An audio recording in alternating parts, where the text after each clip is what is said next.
خاموش شیخ قسط number 9۔ Hostel کا کمرہ چھوٹا سا تھا، دیواروں پر پرانی سی پینٹ، ایک کھڑکی جس کے پٹ ٹوٹے ہوئے تھے اور ایک بستر جس پر پرانی چادر بچھی ہوئی تھی۔ لیکن حیا کے لیے کمرہ قید خانہ نہیں بلکہ آزادی کا پہلا قدم تھا۔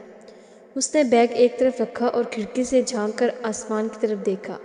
شاید خوابوں کو جگہ کی نہیں، ہمت کی ضرورت ہوتی ہے، اس نے دل ہی دل میں کہا۔ اگلی صبح حیا یونیورسٹی پہنچی۔ ہزاروں طالبہ کا ہجوم، بڑے بڑے ہال اور کتابوں سے بھری لائبریری نے اسے حیرت میں ڈال دیا، لیکن اس کے اندر ایک خوف بھی تھا۔ کیا میں ان سب کے ساتھ چل پاؤں گی؟ کیا یہ شہر مجھے قبول نہیں کرے گا؟ کلاس میں داخل ہوتے ہی کچھ لڑکیاں اسے اوپر سے نیچے تک دیکھنے لگیں۔ ایک نے مسکرا کر کہا کہ یہ گاؤں کی لڑکی ہے نا، دیکھو لباس بھی کیسا ہے۔ حیا کے دل پر چوٹ لگی مگر اس نے ہونٹ کھینچ لیے۔ لباس میرا سادہ ہے مگر خواب بڑے ہیں۔ شام کو جب وہ کمرے میں واپس آئی تو تنہائی اس پر حاوی تھی۔ گاؤں میں بہن بھائیوں کی ہنسی، ماں کی آواز، سب یاد آنے لگے۔ کمرے کی خاموشی اس کے دل کو کاٹنے لگی۔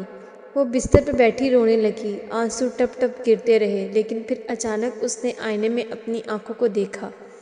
وہاں کمزوری نہیں، چمک تھی۔ حیا، تم نے خود یہ راستہ چنا ہے، اب پیچھے نہیں ہٹنا۔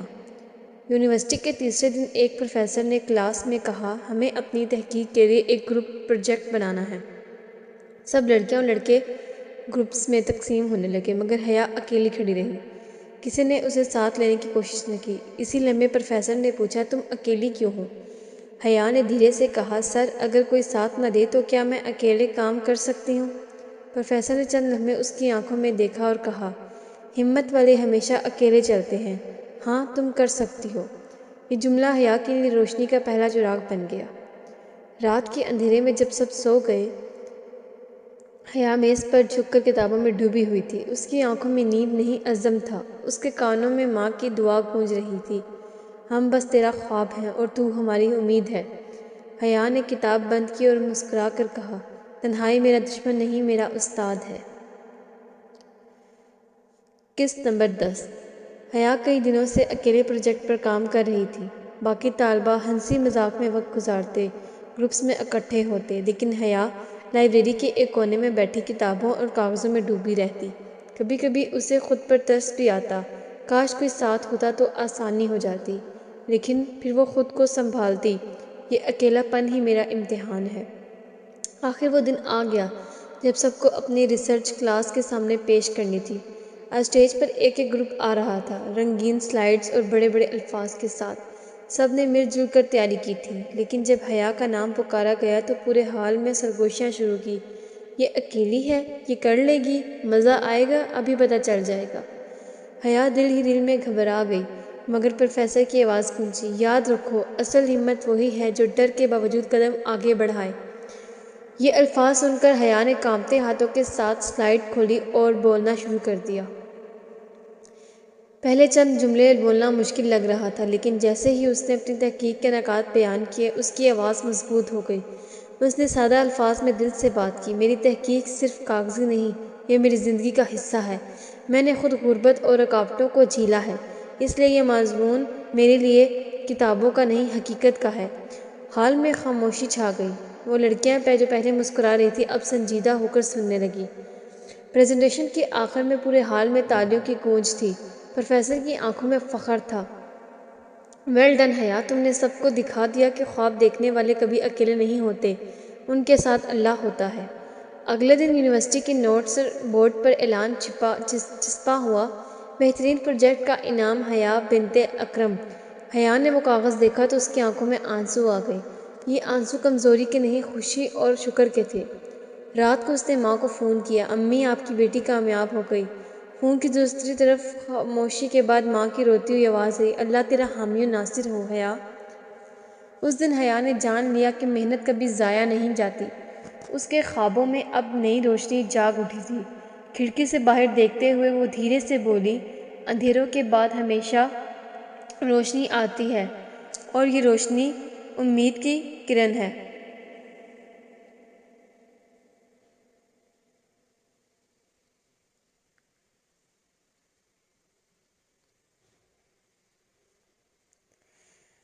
حیا کی کامیابی نے یونیورسٹی میں نئی لہر پیدا کر دی۔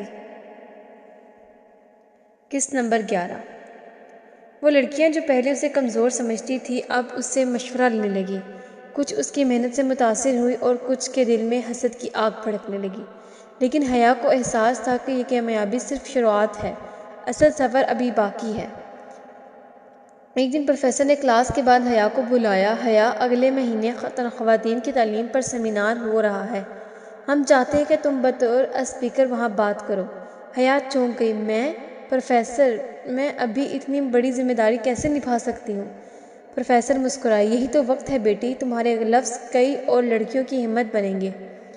ہال کھچا کھچ بھرا ہوا تھا، بڑی بڑی شخصیات، اخباری نمائندے اور مختلف ادواروں کے لوگ موجود تھے۔ حیا اسٹیج پر کھڑی ہوئی تو لمحہ بھر کے لیے دل دھڑکا، لیکن پھر اس نے ہمت باندھی۔ میرا تعلق ایک چھوٹے سے گاؤں سے ہے، وہاں لڑکیوں کے خواب کتابوں میں نہیں، دیواروں کے پیچھے دفن کر دیے جاتے ہیں، لیکن میں آج یہاں اس لیے کھڑی ہوں تاکہ میں بتا سکوں، خواب قید نہیں ہوتے، خواب پرواز کرتے ہیں۔ اس کے الفاظ نے ہال میں سننے والوں کے دلوں کو چھپا لیا، لیکن ہر کوئی خوش نہیں تھا۔ سیمینار کی رپورٹ جب اخبار میں شائع ہوئی تو گاؤں میں ہنگامہ برپا ہو گیا۔ چوک میں لوگ باتیں کرنے لگے، اکرم کی بیٹی بدنامی پھیلا رہی ہے، عورتیں اگر یوں بدلنے لگی تو عزت کہاں باقی رہے گی۔ یہ خبریں حیا کے کانوں تک پہنچی۔ ماں نے فون پر ڈری ہوئی آواز میں کہا، بیٹی ذرا احتیاط کر، یہاں کے لوگ برداشت نہیں کر پاتے۔ حیا کے دل پر چوٹ لگی، لیکن اس نے فیصلہ کیا، اگر میں ڈر گئی تو نہ میرا مقصد پورا ہوگا اور نہ اوروں کا۔ اسی ہفتے حیا نے یونیورسٹی میں ایک تعلیمی کلب قائم کرنے کا اعلان کیا۔ یہ کلب خاص طور پر ان لڑکیوں کے لیے ہوگا جو مالی یا سماجی دباؤ کے باعث تعلیم جاری نہیں رکھ پاتی۔ کچھ لڑکیاں آگے آئی، خوشی سے شامل ہوئی، مگر ساتھ ہی ایک اور گروہ تھا جو اسے روکنے کی کوشش میں تھا۔ رات کو حیا ڈائری میں لکھ رہی تھی کہ یہ ایک نیا محاذ ہے، مخالفت بھی بڑھے گی، مگر شاید یہ میرا فرض ہے کہ ان آوازوں کو جگاؤں جو برسوں سے خاموش ہے۔ کھڑکی سے باہر ہوا تیز چل رہی تھی۔ حیا کو لگا جیسے آنے والا وقت کسی طوفان کی خبر دے رہا ہے۔ قسط نمبر 12۔ حیا کا تعلیمی کلب کی کامیاب نے کئی لڑکیوں کو حوصلہ دیا، مگر اس کے ساتھ مخالفت بھی بڑھنے لگی۔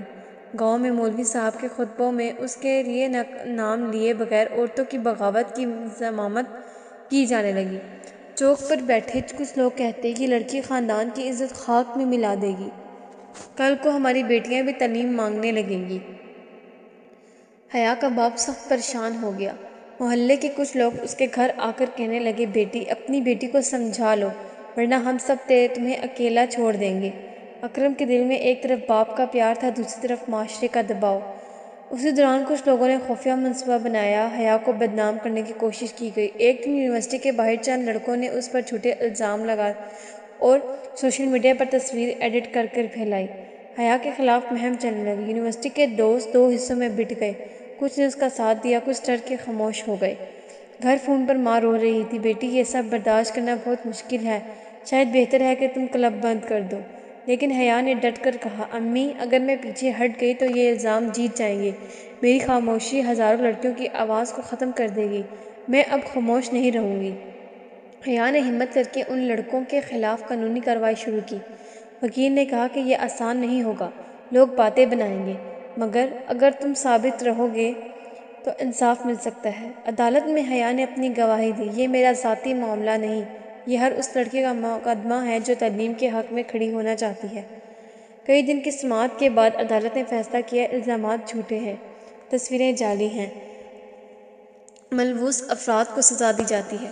یہ خبر پورے میڈیا پر آگ کی طرح پھیل گئی۔ وہ دن گاؤں کے لیے ایک نیا موڑ تھا۔ اب وہی لوگ جو پہلے کہتے تھے کہ یہ بغاوت ہے، آہستہ آہستہ کہنے لگے، اکرم کی بیٹی بہادر ہے، اس نے نام روشن کیا ہے۔ یونیورسٹی میں بھی حیا کی عزت کئی گنا بڑھ گئی، کلب اب پورے شہر میں مشہور ہو گیا۔ ایک شام حیا یونیورسٹی کی لان میں بیٹھی ڈائری میں لکھ رہی تھی، میں نے یہ لڑائی اپنے لیے نہیں لڑی، میں نے یہ لڑائی ان سب کے لیے لڑی ہے جو خواب دیکھتے ہیں، مگر انہیں دبانے والے ہاتھ بہت مضبوط ہوتے ہیں۔ میرا ماننا ہے سچ کو وقتی طور پر دبایا جا سکتا ہے، مگر ختم نہیں کیا جا سکتا۔ اس نے قلم رکھ دیا اور آسمان کی طرف دیکھا۔ بادلوں کے بیچ سے چمکتا ہوا چاند جیسے کہہ رہا تھا، خاموش چیخ کبھی خاموش نہیں رہتی، ایک دن وہ چیخ صدا بن جاتی ہے۔